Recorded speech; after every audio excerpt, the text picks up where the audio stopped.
तुम पढ़ाई से नफरत नहीं करते, तुम उस एहसास से नफरत करते हो जब घंटों मेहनत करने के बाद भी कुछ हासिल नहीं होता।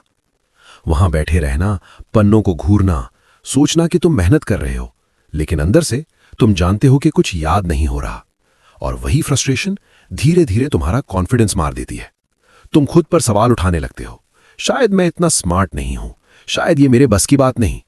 लेकिन एक बात समझ लो, जो ज्यादातर लोग कभी नहीं समझते, गलती तुम में नहीं है, गलती उस तरीके में है जिससे तुम्हें सीखना सिखाया गया। स्कूल ने तुम्हारे दिमाग को सोचना नहीं सिखाया, उसने सिर्फ रटना सिखाया। याद करो, भूल जाओ, फिर वही दोहराओ। इसीलिए तुम फंसे हुए महसूस करते हो, क्योंकि तुम मेहनत तो कर रहे थे लेकिन बिना स्ट्रैटेजी के, और स्ट्रैटेजी के बिना मेहनत, वो सिर्फ धीमी हार है। अगर अब तुम समय बर्बाद करके थक चुके हो तो ये सिस्टम तुम्हारे लिए है। 1. शुरू करने से पहले मिशन तय करो। ज्यादातर लोग बैठते हैं और देखते हैं क्या होता है। ये कमजोरी है। हर सेशन का एक मिशन होना चाहिए। बायोलॉजी पढ़नी है नहीं, ये वेग है।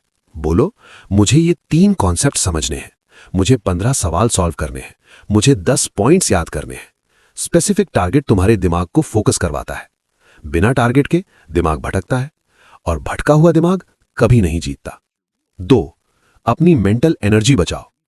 तुम डिसिप्लिन को ब्लेम करते हो, लेकिन असली प्रॉब्लम, तुम शुरू करने से पहले ही मेंटली थक चुके होते हो। स्क्रोलिंग, ओवरथिंकिंग, हर समय नॉइज, तुम्हारा दिमाग पहले ही खाली हो चुका होता है। इसीलिए जब पढ़ने बैठते हो कुछ बचा ही नहीं होता। विनर्स सिर्फ टाइम मैनेज नहीं करते, वो एनर्जी प्रोटेक्ट करते हैं। कम डिस्ट्रैक्शन, अच्छी नींद, क्लीन रूटीन, क्योंकि थका हुआ दिमाग हमेशा कंफर्ट चुनेगा, ग्रोथ नहीं। 3. ऐसा माहौल बनाओ जो फोकस मांगे। तुम्हारा एनवायरनमेंट या तो तुम्हारी मदद कर रहा है या तुम्हें बर्बाद कर रहा है, बीच में कुछ नहीं। अगर तुम्हारी स्टडी टेबल वही जगह है जहां तुम रील्स देखते हो तो तुम पहले ही हार चुके हो। तुम्हारा दिमाग जगहों को हैबिट से जोड़ता है। Bed is equal to sleep, phone is equal to dopamine, desk is equal to. अगर तुम्हारी डेस्क वर्क नहीं चिल्लाती तो तुम काम नहीं करोगे। उसे साफ करो। No clutter, no noise, no excuses. ऐसी जगह बनाओ जहां फोकस ही एकमात्र ऑप्शन हो। 4. कंसिस्टेंसी को हैबिट बनाओ। मोटिवेशन का इंतजार करना ट्रैप है। मोटिवेशन अनस्टेबल है, सिस्टम नहीं। एक फिक्स टाइम चुनो, हर दिन उसी समय, और पहुंचो, चाहे मन हो या नहीं। शुरू में मुश्किल लगेगा, फिर नॉर्मल लगेगा, फिर ऑटोमेटिक बन जाएगा। तब तुम विल पावर पर नहीं, आइडेंटिटी पर चलोगे। 5. सिर्फ पढ़ो मत, प्रोड्यूस करो। रीडिंग पैसिव है, पैसिव लर्निंग वीक मेमोरी बनाती है। तुम्हें फ्रिक्शन चाहिए। बुक बंद करो, दिमाग को मजबूर करो, बोलने के लिए, लिखने के लिए, याद करने के लिए। थोड़ा स्ट्रगल करो, वही स्ट्रगल असल लर्निंग है। अगर सब इजी लग रहा है तो शायद तुम समय बर्बाद कर रहे हो। 6. भूलने को टाइमिंग से हराओ। भूलना नेचुरल है, लेकिन हमेशा भूलते रहना वो चॉइस है। ज्यादातर लोग एक बार पढ़ते हैं और आगे बढ़ जाते हैं, इसीलिए बार बार शुरुआत करनी पड़ती है।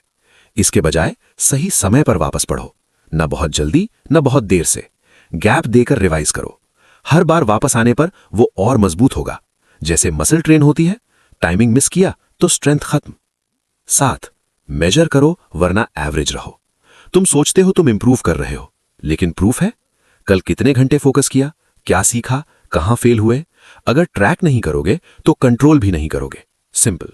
हर सेशन के बाद लिखो, क्योंकि जब प्रोग्रेस दिखती है दिमाग जीत का एडिक्टेड हो जाता है। एंडिंग।